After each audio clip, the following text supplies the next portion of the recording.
நண்பர் மதியழகன் ஜி அவர்களே கண்ணகியை பற்றி மிக சிறப்பான முறையில் சொன்னார்.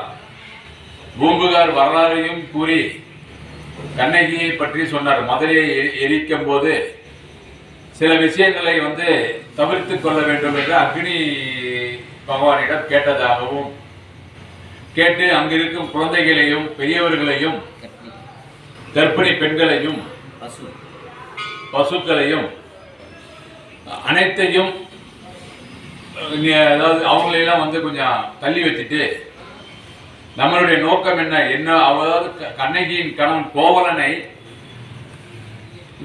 திருடியது யாரோ, திருட்டு பழி சுமந்தவரை விசாரிக்காமல், அதாவது நீதியை கடைபிடிக்காமல் மந்திரி சபையில் எடுத்த முடிவை வைத்து கோவலனை கொடூர முறையில் அவர்கள் அங்கு பழி தீர்த்து விடுகிறார்கள். அப்படி பழி தீர்த்த உடனே இதை கேள்விப்பட்ட கண்ணகி புறப்பட்டு அங்கு செல்கிறார்.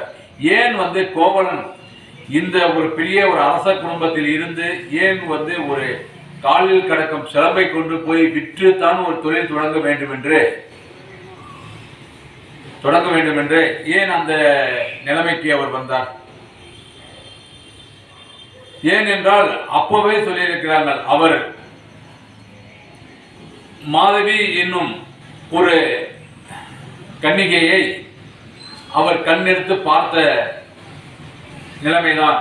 ஆனால் கண்ணகிக்கு அந்த இடத்தில் குழந்தை இல்லை. ஆனால் மாதவிக்கு மணிமேகலை என்று ஒரு குழந்தை உண்டு. ரொம்ப சிறப்பான முறையில் போய்கொண்டிருந்தது. கண்ணகியும் அதை ஏற்றும் வகையில் தான் அந்த கதையை கொண்டு போயிருப்பார்கள். ஆனால் ஒரு நாள்